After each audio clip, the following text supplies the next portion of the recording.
இந்த வீடியோ பார்க்குற உங்க எல்லாரையும் இயேசு கிறிஸ்துவின் நாமத்தினால நான் வாழ்த்தி வரவேற்கிறேங்க. எல்லா கம்பெனிலையும் வந்து ஸ்டாக் டேக்கிங் நடந்துட்டு இருக்கு. என்ன அர்த்தம் நீங்க கேட்டீங்கன்னாக்கா, நம்ம பர்ச்சேஸ் சேல்ஸ் எல்லாம் முடிஞ்சு நம்ம கிட்ட என்ன ஸ்டாக் இருக்கோ அது வந்து நம்ம காட்டுவோம் கம்பெனி கிட்ட, மேனேஜர்கிட்டையும் சரி இல்லை ஓனர்கிட்டையும் சரி. இப்போ வந்து இவ்வளோ தான் இருக்கு ஸ்டாக்கு, நீங்கள் பார்த்துக்கோங்க எவ்வளோ ஸ்டாக் எவ்வளோ சேலாக இருக்குது அப்படின்ட்டு. இது வந்து எப்பப்போ நடக்கும் நீங்கள் கேட்டிங்கனாக்கா, ஏப்ரல் 1 ஸ்டார்ட் பண்ணி மார்ச் எண்டு தான் முடியும். திரும்ப ஏப்ரல் 1 ஃபைனான்ஷியல் இயர் ஸ்டார்ட் ஆகுங்க. இதே போல தான் எல்லா கம்பெனியும் ரன் ஆகிருக்கும். உங்களுக்கு வந்து தெரியும் இது என்னன்னுனாக்கா, இப்போ நம்ம ஒரு கம்பெனி வச்சு நடத்துகிறோம்னாக்கா அந்த கம்பெனியில் வந்து நம்மக்கிட்ட என்னென்னலாம் இருக்குது என்னென்னலாம் இல்லை, நம்ம வந்து இந்த மாதிரி இந்த பொருள் வந்து சேலாக இருக்குது, இது வந்து பர்ச்சேஸாக இருக்குது, நம்ம எல்லா டீட்டெயில்ஸும் நம்ம ஸ்டாக் ஸ்டேட்மெண்ட் மாதிரி பண்ணி எடுத்துகிட்டு போய் கொடுப்போம். இது வந்து இந்த மார்ச்சில் தாங்க நடக்கும். இது வந்து நீங்கள் கம்பெனியில் வேலை செஞ்சாலும் சரி இல்லை எங்கே வேலை செஞ்சாலும் சரி இது நடக்கும். பேங்க்ல இருக்கிறவங்களுக்கு கூட இது தெரியும். பேங்க்ல போய் நம்ம இந்த மாதிரி ஸ்டாக் ஸ்டேட்மெண்ட் எடுத்து கொடுங்க அப்படின்னாக்கா நம்மளுக்கு எடுத்து கொடுப்பாங்க இல்லைங்களா, எவ்வளோ நம்ம இது பண்ணோம் டிரான்சாக்ஷன் எல்லாம் பண்ணோன்ட்டு. அதே போல தான் இதுவும். இங்க வந்து பைபிள்ல வந்து ஒரு நல்ல ஒரு இது இருக்கு. பைபிள்ல வந்து இதே போல வந்து ஒருத்தருடைய வாழ்க்கையில வந்து ஒருத்தருடைய வீட்டுல வந்து ஸ்டாக் ஸ்டேட்மெண்ட் எடுத்துருக்காங்க. எனக்கு ஃபுல்லா ஷாக் ஆயிடுச்சு. என்னப்பா இது, இப்போ வந்து நம்ம கம்பெனில தான் இந்த மாதிரி ஸ்டாக் ஸ்டேட்மெண்ட், அதாவது ஸ்டாக் டேக்கிங் எடுக்கிறோம். பைபிள்ல இருக்கிற ஒருத்தருடைய நபர் வீட்டுல, அதுவும் அவர் கம்பெனி எல்லாம் வச்சிருந்த நேரத்துல அவருடைய வீட்டுல வந்து ஸ்டாக் டேக்கிங் எடுத்துருக்காங்க. யாருடைய வீடு நீங்க கேட்டீங்கன்னாக்கா, உங்களுக்கு வந்து யோபு தெரியும். அவர் வந்து எவ்வளவு பணக்காரனாக்கா, அவருடைய வீட்டுல வந்து ஒரு குறைவும் இருக்காதாங்க. அந்த மாதிரி எல்லா குறைவும் இருக்குமா. அவருடைய வீட்டுல போயிட்டு ஸ்டாக் ஸ்டேட்மெண்ட், அதாவது ஸ்டாக் டேக்கிங் நீங்களும் சரி இல்லை அந்த காலகட்டத்தில் யார் இருந்தாங்களோ அவங்க போய் எடுத்தாக்கா ஒரு குறைவும் காண மாட்டாங்களாங்க. அந்த அளவுக்கு அவங்களுடைய வீட்டுல பிளெஸிங்கோ ஆசீர்வாதமோ இருந்துச்சாம். நம்ம இப்போ இருக்கிற காலகட்டத்தில் நம்ம எப்படி இருக்கிறோம்? பிரதர் என்ன பிரதர், மார்ச் மாதமே முடிய போகுது பிரதர், எனக்கான ஒரு ஆசீர்வாதமே நான் இன்னும் பார்க்கவே இல்லை. வீட்டில் வந்து ஒரு ரேஷன் சரியாக நிற்கிறது இல்லை. என் கையில் வந்து நான் என்ன தான் கஷ்டப்பட்டு வேலை செஞ்சாலும் சரி எனக்கான சரியான வருமானமாக இருக்கிறது இல்லை. பிஸ்னஸ் வந்து இங்கே பாருங்க பிரதர், இப்போ இருக்கிற காலகட்டத்தில் எங்கே பார்த்தாலும் இந்த மாதிரி நிலை நடக்கும், அது மாதிரிலாம் நடக்கிறதுனால எங்கள் பிஸ்னஸ் வந்து ரொம்பவே டல்லாக போயிட்டு இருக்கு. எங்களுக்கு வர வேண்டிய ஆர்டர்களும் நிறையா வரமாட்டேங்குது பிரதர். இப்போப்போ அப்படின்லாம் யோசிச்சுட்டு இருக்கீங்களா?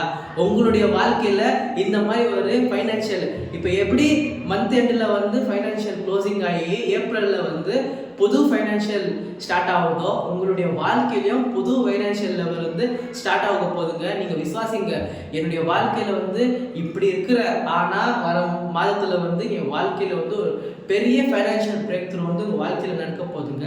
சரி, நான் வார்த்தைக்குள்ளே போயிடுறேன்.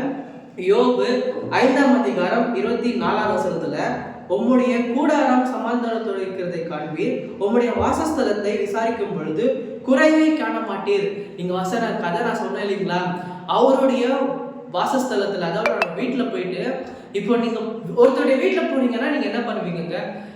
இவங்க வீட்டில் என்னப்பா இவ்வளோ பெரிய டிவி இருக்குது, இவங்க வீட்டில் என்னப்பா இவ்வளோ பெரிய சோஃபா இருக்குது, இவங்க வீட்டில் சேருங்க இருக்குது, இவங்க வீட்டில் என்னப்பா மிக்சிங்கண்ணா இவ்வளோ பெரிய மிக்சி, அப்பா சாமி இவ்வளோ பிளஸிங்காக இருக்கிறோம்.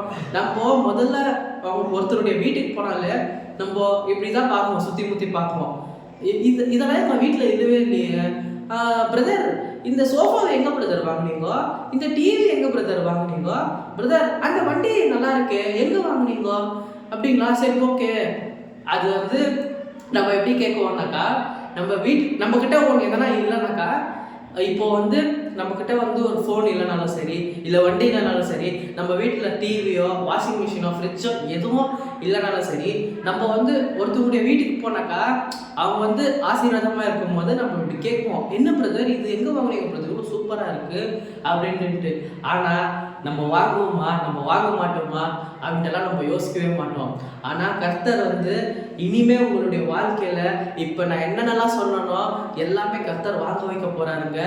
இப்போ நீங்க எப்படி ஒருத்தவங்க வீட்டுக்கு போயிட்டு இந்த மாதிரி பார்த்துட்டு நீங்க கேட்குறீங்களோ, இதே மாதிரி உங்க வீட்டுக்கு வந்துட்டு நிறைய பேர் கேட்க போறாங்கங்க. என்னன்னு, பிரதர் இந்த கார் எங்க வாங்குனீங்க, இந்த வீடு எங்க வாங்குனீங்க, பிரதர் இந்த லேண்ட் எப்படி பிரதர் உங்களுக்கு உங்களுக்கு இவ்வளோ கம்மியில் கிடைச்சிச்சு, எப்படி பிரதர் உங்களுக்கு இப்பேற்பட்ட பிஸ்னஸ் அமைஞ்சிச்சு, எப்படி பிரதர் உங்களுக்கு இந்த மாதிரி ஒரு வேலை கிடைச்சிச்சுன்ட்டு நீங்கள் எப்படி எல்லார்ட்டும் இப்போ கேட்குவீங்க இல்லைங்களா? அதே மாதிரி எல்லாருமே இனிமேல் உங்ககிட்ட வந்து கேட்க போகிறாங்க. நீங்கள் நம்புங்க, எப்படி யோபா ஆசீர்வதித்தாரோ அதே போல் தேவன் உங்களையும் ஆசீர்வதிக்க போகிறாரு.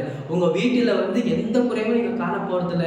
பிரதர் இந்த மாதிரிலாம் வாழ்க்கை இருக்குது பிரதர், எனக்கு ஒரு நல்ல வேலை நிற்க மாட்டேங்குது, எனக்கு ஒரு பிஸ்னஸ் இருக்க மாட்டேங்குது பிரதர், நான் என்ன செய்யட்டும்? கர்த்தர்கிட்ட நீங்கள் சொல்லுங்கள், கர்த்தர்கிட்ட போய் கேளுங்க. யார்கிட்ட போய் கேட்குறீங்கோ? பிரதர் எனக்கு இந்த மாதிரி எனக்கு ஒரு வேலை வாங்கி கொடுங்க, எனக்கு ஒரு பிஸ்னஸ் அமைச்சு கொடுங்க பிரதர், எனக்கு ஒரு பிஸ்னஸ்க்கு வந்து லோன் வாங்கி கொடுங்க பிரதர் அப்படின்ட்டு யார்கிட்ட போய் கேட்குறீங்க தானே? கர்த்தர்கிட்ட போய் கேளுங்க. எப்போ எசப்பா எனக்கு ஒரு நல்ல வேலை கொடுங்க, என்னை நீங்கள் தான் படிச்சிங்கோ, எனக்கு ஒரு நல்ல பிஸ்னஸ் கொடுங்க. எல்லாரும் ஆசீர்வாதமா இருக்கிறாங்க. என்னுடைய வாழ்க்கையில நான் ஏன் இன்னும் எதுவுமே முன்னேற்றத்துமே காரணமா இருக்கிறேன்? நீங்க பேசுங்க. இப்போ நீங்க யாரா இருந்தாலும் அவர் என்ன சொல்லியிருக்கிறாருங்க, கேளுங்கள் தரப்படும் சொல்லியிருக்கிறாரு தாருங்க. நீங்க என்ன கேட்குறீங்க, எதை கேட்குறீங்க, இல்லை யார்கிட்ட கேட்குறீங்க, நீங்க யோசிச்சு பார்க்கணும். நம்ம வந்து அப்பாட்ட தான் போய் கேட்க முடியும். நம்ம வந்து எல்லாத்தையுமே கேட்டாக்கா எப்படி தெரியுமா, அவங்க வந்து ஒரு இன்ஃபர்மேஷன் தான் சொல்லுவாங்க. அப்படிங்களா, இந்த டிவியை வந்து இந்த ஷோரூம்ல வாங்கினேன், இந்த காரை வந்து அந்த ஷோரூம்ல வாங்கினேன், இந்த வண்டியை வந்து இந்த ஷோரூம்ல வாங்கினேன்ட்டு ஒரு இதை தான் சொல்லுவாங்க. ஆனால் எப்படி வாங்கினேன், யார் மூலியமா வாங்கினேன் அப்படின்ட்டால யாருமே உங்களுக்கு சொல்ல மாட்டாங்க. இல்லை நீங்கள் பிஸ்னஸ் நீங்கள் பண்ணுறதா கூட நீங்கள் போய் கேளுங்க. பிஸ்னஸ் வந்து ஒருத்தருடைய பிஸ்னஸ் சக்ஸஸாக போயிட்டு இருக்குனாக்கா நீங்கள் கேட்டீங்கன்னாக்கா, அப்படியா இந்த மாதிரி தான் நடந்துருக்கு அவ்வளோதான் அப்படின்னு சொல்லுவாங்களே தவிர ஒரு பிஸ்னஸோடைய சீக்ரெட் வந்து யாருமே சொல்லவே மாட்டாங்க. இங்காண்டில் நீங்கள் எங்கே போனாலும் சரி அதே மாதிரி தான் நீங்கள் வந்து யார்கிட்ட கேட்குறீங்கன்ட்டு நீங்கள் ரொம்பவே கேர்ஃபுல்லாக இருக்கும். இன்னொன்று என்னன்னாக்கா, இப்போ வந்து சில பேர் எப்படின்னாக்கா, நான் இப்போ நம்ம நல்லா இருக்கிறத வந்து நாட்கிட்ட காட்டிக்கணும்னு நினைக்குவாங்க. எல்லாரும் ஒரே மாதிரி இருக்க மாட்டாங்க.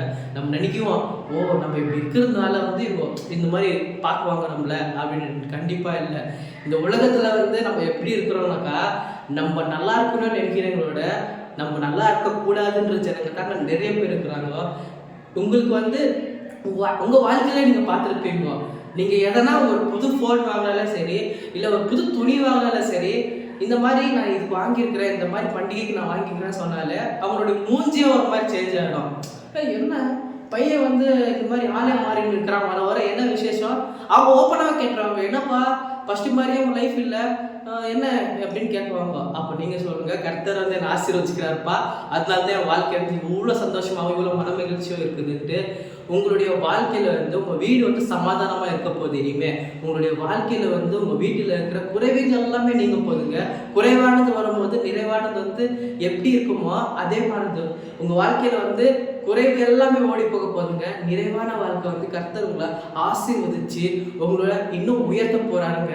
உங்களுடைய வாழ்க்கையில நீங்க இது வரைக்கும் இந்த மாதிரி ஒரு ஆசீர்வாதத்தை பார்த்துருக்க மாட்டீங்க. உங்க வாழ்க்கையில எப்படின்னா ஒரு சின்ன ஒரு ஆசீர்வாதம் அதுவும் நிலையற்றதா இருக்கும். இப்போ எப்படின்னாக்கா, நீங்கள் வந்து ஒரு நல்ல பிஸ்னஸ் பண்ணுறீங்க சரி, இல்லை நல்லா வந்து வேலைக்கு போகிறீங்கன்னு வச்சுக்கோங்களேன், நீங்கள் வந்து நல்லா தான் பண்ணிட்டு இருப்பீங்க. ஆனால் அது வந்து நிலையற்றதா இருக்கும். ஒரு 3 மாதமோ 4 மாதமோ இல்லை ஒரு வருஷமோ. ஏன்னா காலம் வந்து மாறிட்டே இருக்கிறோம், ஜனங்களும் மாறிட்டே இருப்பாங்க. அவங்களுக்கு பிடிச்சிருந்து அவங்க தேடிட்டு பண்ணிட்டு இருப்பாங்க. ஆனால் கர்த்தர் வந்து உங்களுக்கு கொடுத்தாருன்னா நிலையற்றத பர்மனன்ட் ஜாப், பர்மனன்ட் பிஸ்னஸ்ஸு, பர்மனண்டான இருக்கிற ஆசீர்வாதத்தை தான் நான் கொடுக்குவாரு. ஏன்னா கர்த்தர் வந்து இப்படி கொடுத்துட்டு இந்த மாதிரி ஆசை காட்டிட்டு மோசம் பண்ணிட்டேப்பா அப்படின்னு சொல்லுவாங்க பார்த்தீங்களா, அந்த மாதிரி எல்லாம் தேவன் பண்ணவே மாட்டார். எதுக்கு தெரியுமா? அவர் வந்து அந்த மாதிரி ஆசை காட்டி மோசமே பண்ண மாட்டாருங்க. அவர் வந்து ஆசை காட்டிட்டாருன்னா அதை ஆசீர்வாதமாக மாற்றிடுவார். இப்போ உங்களுக்கு ஒரு வண்டியை, ஒரு வேலையை, ஒரு பிஸ்னஸை, ஒரு ஊழியத்தை கொடுக்குறேன்னு சொல்லிட்டாருன்னா அவர் கண்டிப்பாக செய்வாருங்க. ஏன்னா அவர் நேற்றும் இன்றும் என்றும் மாறாத தேவன். அவர் வாக்கு கொடுத்தா மாற மாட்டார். உங்களுக்கு கொடுத்துருக்கிற இந்த வாக்கு தத்துவங்களை வைத்து நீங்கள் ஜெபிங்க. நீங்கள் வந்து எப்பா என்னப்பா பண்ணுறது, வாழ்க்கையே இப்படி இருக்குதேப்பா அப்படின்ட்டுலாம் நீங்கள் அழுகுறதுனாலையோ புலம்புறதுனாலையோ எதுவுமே மாற போகிறதில்ல. என் வாழ்க்கையில் வந்து நான் இனிமேல் ஆசீர்வாதமாக இருப்பேன்னு சொல்லுங்கள். உங்கள் வார்த்தைனால பிளஸ்ஸிங் வரப்போகுது உங்கள் வீட்டுக்கு. இந்த வார்த்தை வந்து உங்கள் வாழ்க்கையில் கிரியேட் செய்யணும்னு நான் நம்புகிறேங்க. ஏன்னா இப்போ இருக்கிறத காட்டிலும் நீங்கள் கண்டிப்பாக நீங்கள் வந்து ஆசீர்வாதமாக தான் நீங்கள் இருப்பீங்க நான் நம்புகிறேன். ஏன்னா வாழ்க்கையில் வந்து முதலாவது விசுவாசம் தான் வேணும். நம்ம வந்து சில பேர் வந்து விசுவாசிக்கவே மாட்டோம்.